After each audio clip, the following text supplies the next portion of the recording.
Wonderful Indonesia. Di Tour Sumatera 2020 ini, kita sekarang dari Pagar Alam menuju Bengkulu melalui jalur Mana. Lihat deh rumah-rumah kayunya, cantik-cantik semua. Dan jalur di sini itu nyaman banget. Pemandangannya sejauh ini aku suka sih.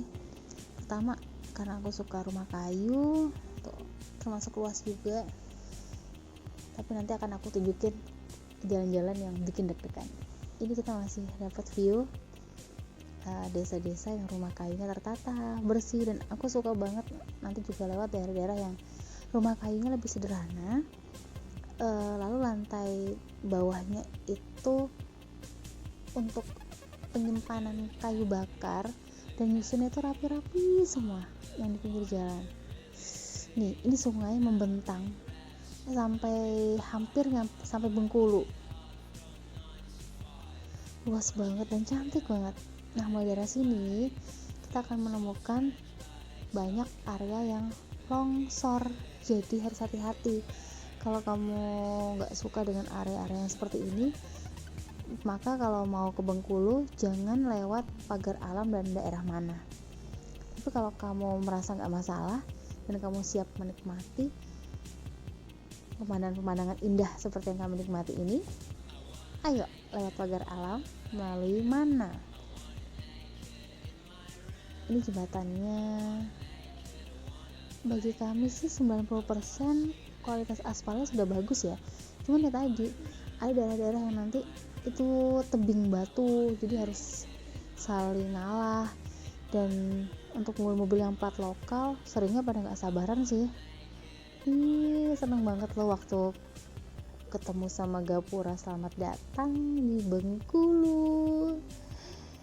Nggak tahu ini masih daerah Bengkulu Selatan, dan kami masih harus 3 jam lagi untuk sampai di pusat kota. Ya begitulah.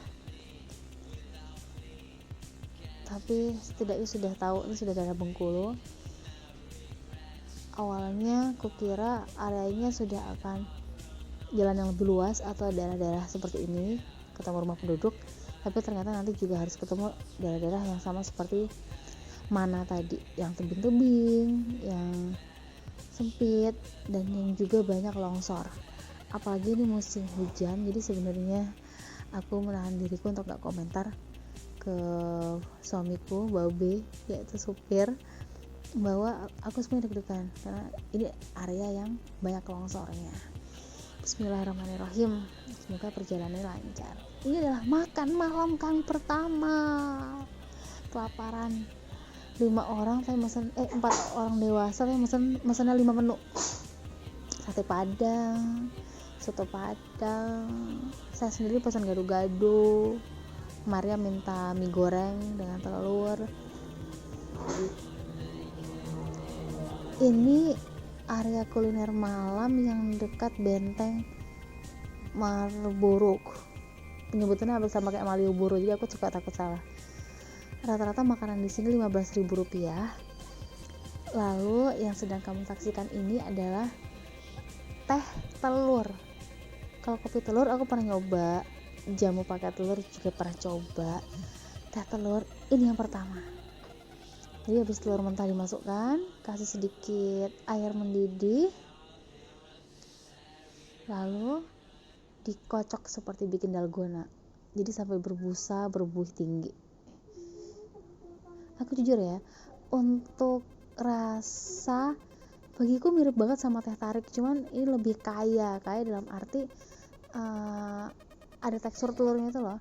Jadi kalau aku bilang telurnya masih mentah, kerasa nggak kerasa banget itu bahwa telurnya itu masih mentah atau apa tuh nggak kerasa. Yang kerasa itu adalah buih-buih gurihnya itu kerasa, dan lebih dominan terasa tuh tehnya. Tapi jujur deh, ini 90% rasanya teh tarik, tapi teh tarik banget.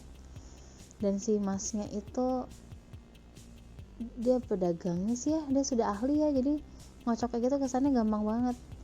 Atau yang kalian yang suka bikin kue, pasti untuk ngocok telur kayak gini pasti gampang banget.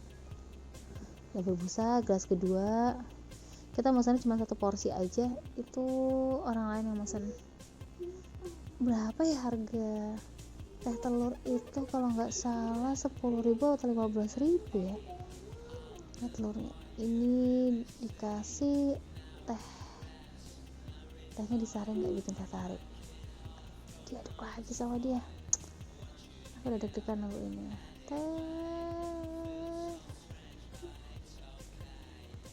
Oh ya, terakhir yang tidak terekam di video ini adalah ternyata tetap dikasih juga kental manis di akhir, tapi dia ngasih nggak banyak sih. Jadi cara penyajian si mas pembuatnya ini itu memang sampai luber-luber, jadi sampai si busa telurnya tuh luber-luber tuh kan. Jadi kalau kita belum mesen tuh ngeliatnya ya ampun cantik banget dan penasaran banget. Kalian ini adalah kegiatan pagi hari kami ke pantai Pasir Putih, lalu lanjut ke Pantai Panjang. Surprise bagi kami, ternyata pantai-pantai di Bengkulu bukan tipe yang teluk ya, atau tipe seperti saat di Bandar Lampung yang anak-anak bisa bermain di pantai dengan lebih nyaman dan lebih aman tanpa kami deg-degan.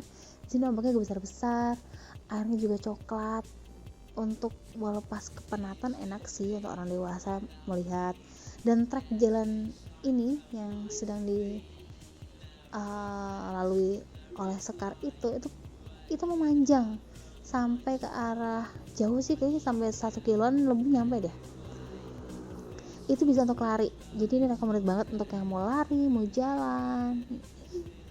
Kita pindah spot ke mana Salim? Kamu masih kecil, diajak mau ke mana? Mau ke pantai lagi? Iya. Nih kita Pantai Panjang. Memang panjang banget sih. Akan banyak orang yang nawarin untuk foto, mereka nawarin di harga 10.000 langsung cetak.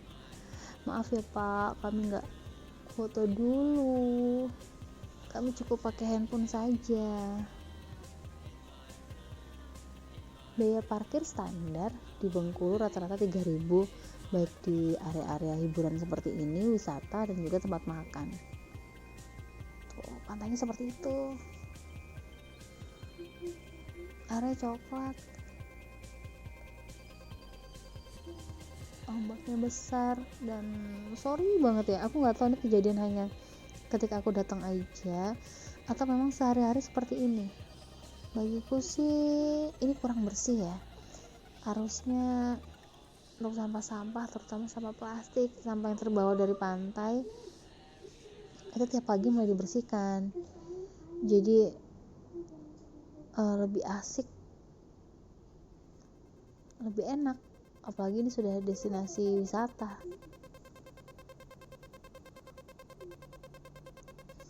Kotor deh pokoknya waktu datang. Aku berharap sehari-harinya ini bersih ya. Nih sampahnya gini-gini banget loh. Saat itu aku pesan kopi di warung setempat, pesan kopi panas. Aduh aku lupa lagi si Babi lagi ngobrol apa waktu itu ya. Kayak lagi ngobrolin masalah ini deh, masalah pantai.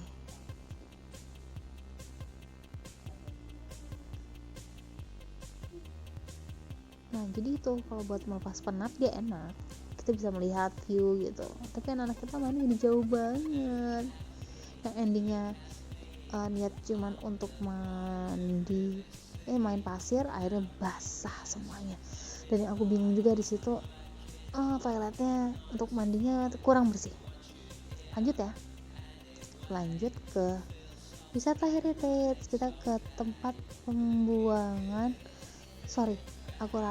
ke tempat pengasingan Pak Karno di Bengkulu.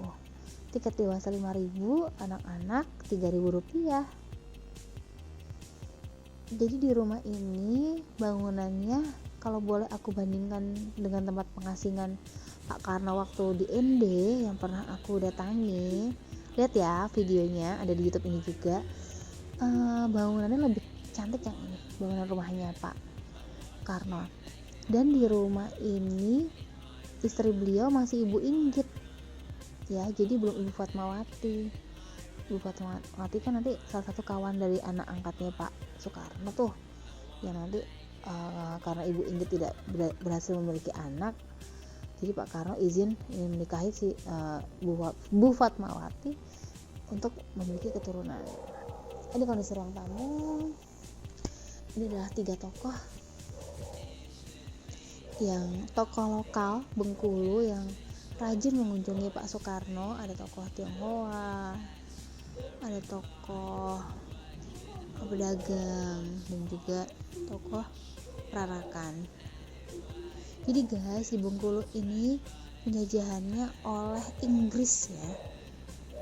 Nah ini aku surprise juga, ternyata ada 17 naskah sandiwara yang ditulis oleh Pak Karno dan merangkul grup lokal setempat yang awalnya hanya grup musik untuk membuat pertunjukan semacam drama.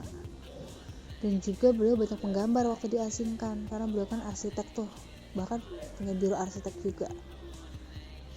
Dan orang-orang tuh pada rajin, pada suka main ke sini, sehingga kan kesel tuh udah diasingkan, malah dia happy dan banyak banget tamunya. Jadi takut juga itu bisa menularkan semangat perjuangan. Akhirnya mulailah dikirimkan intel, sehingga tadi hanya 3 orang tadi yang hanya boleh bertamu ke tempat Pak Soekarno. Ini foto Bu Inggit di masa tua. Ratna Yuami dan Soekarti, 2 anak angkatnya Pak Soekarno. Nanti mereka berdua ini juga yang ketika Pak Soekarno diasingkan di ND Flores, mereka berdua juga yang menemani dan datang menguatkan Pak Soekarno yang saat itu hampir depresi. Ratna Yuami ini kelak yang dipanggil sebagai Kartika.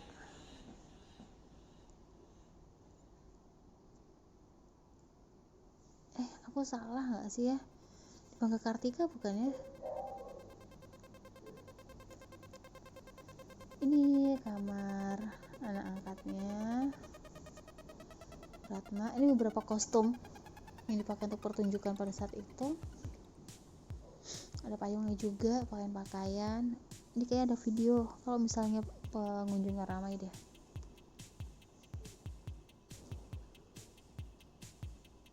Jadi beberapa kalimat Pak Soekarno yang terkenal.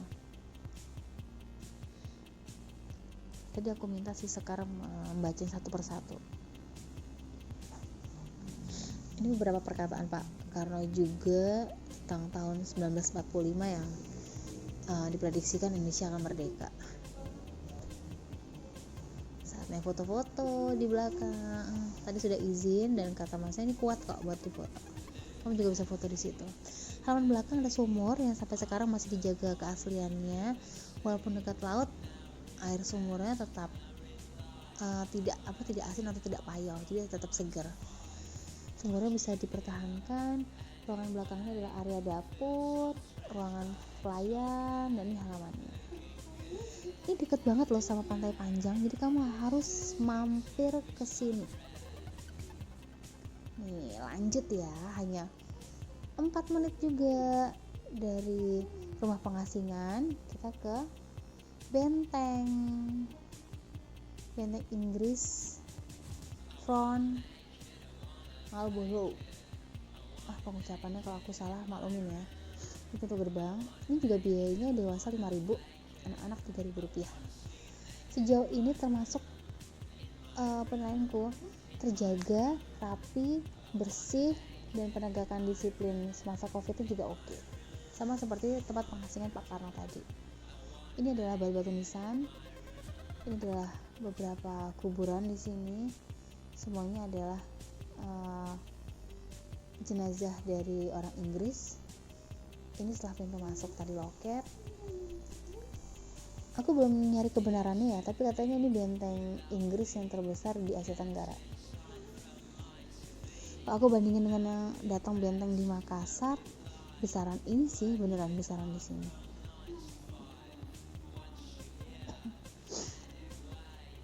Kau bisa masuk ke ruangan ini, ruangan pertama. Seperti di sel juga, sejarah kapal yang masuk atau datang ke Bengkulu, kapal Inggris tadi memang kapal muatan besar. Jadi hampir sama seperti VOC ya. Tujuan mereka awal adalah perdagangan. Karena di Bengkulu ini kan penghasil lada. Tapi ternyata mereka juga baru tahu di Bengkulu itu juga penghasil emas. Jauh sebelum ada tentara Inggris datang, memang di Bengkulu sudah ada penambangan emas, dan itulah yang ada diincar oleh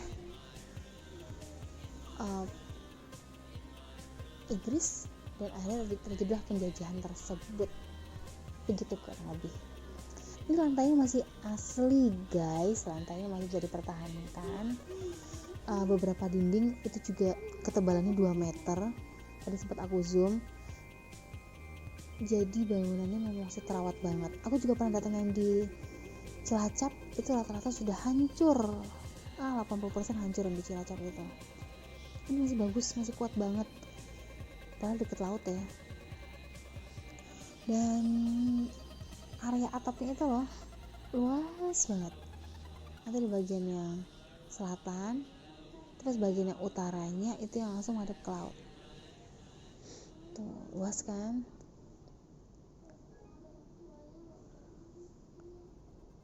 Luas, cantik. Pas sampai di sini itu yang langsung kepikiran adalah kepikiran jemuran di penginapan. Ya ampun, kalau dibawa ke sini pasti kering. Dijemur sebentar di sini. Pikiranku ibu-ibu banget. Aku belum tahu sih ini fungsi atapnya tadi untuk apa ya? Apa memang cerobong asap atau tempat fungsi udara? Nah, rumput-rumputnya juga tertata rapi. Pendek-pendek. Jadi masukku dengan biaya masuk 5.000 itu wow banget. Karena untuk perawatan ini pasti mahal ya. Jadi rumput-rumput tertata, kebersihannya juga oke, baik lantai bawah, atap. Tadi sempat ngeliat beberapa petugas yang di atap secara berkala mereka ngecek apakah ada sampah. Ini nggak menakutkan kok, ini aman. Kalau besok bawa anak mereka ingin duduk seperti ini, biar aja. Kelihatannya kan seperti ini ya, seperti itu apa nggak ngeri nggak? Itu lebar-lebar kok, jadi emang bisa buat duduk. Saat kami datang Bengkulu lagi suka hujan. Oh kan, luas banget atapnya. Kebayang aja para prajurit Inggris mondar-mandir lihat laut dari sini, lihat penyeberangan, lihat kedatangan yang lain.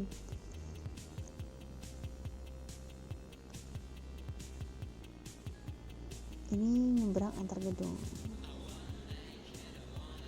Aku suka banget deh atapnya. Kalau rumah bisa dibikin atap kayak gini dan bawahnya nggak perlu jamuran, aku pengen banget. Atapnya kayak gini, jadi bisa naik di atasnya, nggak usah pakai genteng. Karena kalau selama ini walaupun dicor pasti bawahnya juga jamuran kan.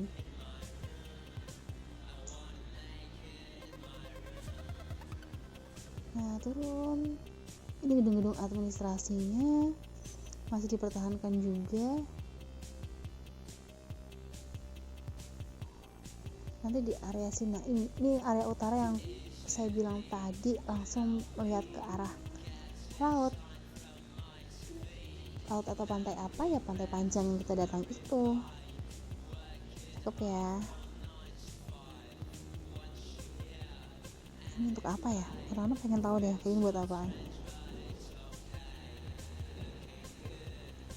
Ini semacam lubang dalam banget dan tidak ada airnya.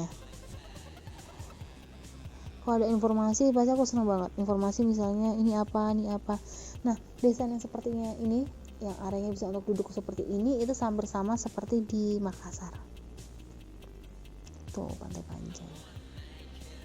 Jadi walaupun dia di atas, tapi dia tertumbuhin juga oleh rumput-rumput, sehingga bisa duduk.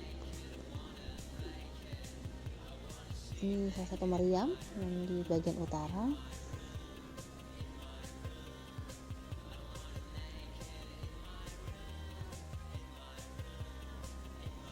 Oke, cukup sekian untuk area makan-makan ikannya, nggak bisa aku tampilin karena waktu itu baterai sudah pada habis, dan perjalanan akan kami lanjutkan ke Jambi, tepatnya nggak langsung ke kota Jambinya. Jadi tunggu video kami selanjutnya ya. Salam wonderful Indonesia.